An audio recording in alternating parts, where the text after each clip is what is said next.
ശരീരത്തിലെ തൊലി അടർന്നു പോകുന്ന അപൂർവ രോഗമാണ് ലെമലർ ഇക്തിയോസിസ്. പറഞ്ഞറിയിക്കാൻ കഴിയാത്ത അസഹനീയ വേദനയുള്ള അസുഖമാണിത്. ആ വേദനയെ സംഗീതത്തിലൂടെ മറികടക്കാൻ ശ്രമിക്കുകയാണ് തൃശൂർ എരുമപ്പെട്ടിയിലെ കുന്നത്തേരി സ്വദേശി മുഹമ്മദ് മുസ്തഫ.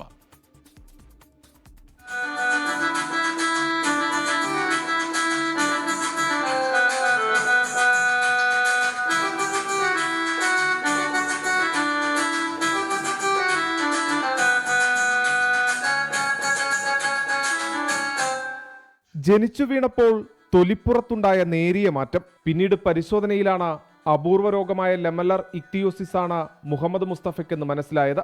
പക്ഷെ ശരീരത്തിലെ ചർമ്മം നേരിയ ചൂട് തട്ടിയാൽ പോലും വിണ്ടുകീറും. ചിലപ്പോൾ തൊലി തനിയെ അടർന്നു മാറും. മുഹമ്മദ് മുസ്തഫ അനുഭവിക്കാത്ത വേദനയില്ല. ചൂട് തീരെ പറ്റില്ല. അതുപോലെ മഴ, നല്ല മഴ, തണവും അതിനങ്ങനെ പറ്റില്ല. ഇപ്പോൾ പൊട്ടും. ചൂടിനാണ് കൂടുതൽ. മുട്ടിന് താഴെ നന്നായി പൊട്ടും, കൈയിൻ്റെ അവിടെയൊക്കെ നന്നായി പൊട്ടും. ഇപ്പോൾ കുറച്ച് വലുതായപ്പോൾ വലിയ കുഴപ്പമൊന്നുമില്ല. കുറച്ച് മാറ്റങ്ങളൊക്കെ വന്ന് തുടങ്ങിയിട്ടുണ്ട് അതിന്. ചൂട് താങ്ങാനാകാതെ വെള്ളത്തിലിറക്കിയിരുത്തിയാണ് പഠനം പോലും മുന്നോട്ട് കൊണ്ടുപോയത്. 4ാം ക്ലാസ്സിൽ പഠിക്കുമ്പോൾ കീബോർഡ് അഭ്യസിക്കണമെന്ന ആഗ്രഹം. പിന്നീട് ഇങ്ങോട്ട് ഈ കൊച്ചുമിടുക്കന് വേദന സംഹാരിയായി സംഗീതം.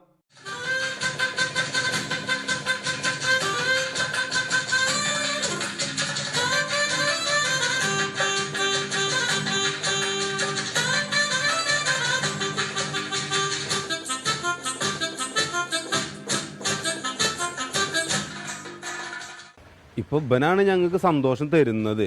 എന്ന് വെച്ചിട്ടുണ്ടെങ്കിൽ ഇവൻ്റെ ആ മുന്നത്തുള്ള അസുഖത്തിൻ്റെ ഇതൊന്നും ഇപ്പോൾ കാണിക്കുന്നില്ല ഞങ്ങളോട്. അപ്പോൾ അതൊക്കെ ഇവൻ്റെ വേദനകൾ വന്നിട്ടുണ്ടെങ്കിലും അതൊക്കെ അവൻ മറക്കും. അവൻ വേദന ഇല്ലാത്ത രൂപത്തിൽ അവൻ ഞങ്ങളെ സങ്കടപ്പെടുത്താണ്ട് തന്നെ അവൻ നമ്മളോട് അങ്ങനെ പെരുമാറുന്നത്. ചികിത്സയ്ക്കൊപ്പം സംഗീതം കൂടിയായതോടെ മുഹമ്മദ് മുസ്തഫയുടെ ആരോഗ്യസ്ഥിതി മെച്ചപ്പെട്ടു.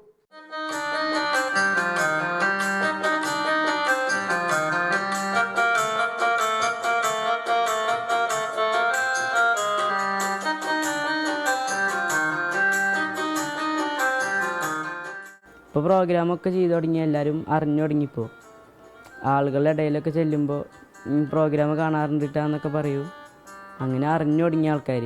പിന്നെ എല്ലാവരും നല്ല സപ്പോർട്ടാണ്. ഇന്ന് പല വേദികളിലും കീബോർഡ് കൊണ്ട് ഫ്യൂഷൻ വിസ്മയം തീർക്കുകയാണ് ഈ +2 വിദ്യാർത്ഥി. ക്യാമറാമാൻ ബിനേഷ് ബാബുരാജിനൊപ്പം സൂരജ് സജി, 24. ലോകത്തെവിടെയായാലും ഏത് സമയത്തും 24 വാർത്തകളും ഓഗ്മെന്റഡ് റിയാലിറ്റി പാക്കേജുകളും എക്സ്പ്ലെയിനറുകളും വിശദമായി കാണാൻ ഞങ്ങളുടെ യൂട്യൂബ് ചാനൽ നിങ്ങൾക്ക് സബ്സ്ക്രൈബ് ചെയ്യാം.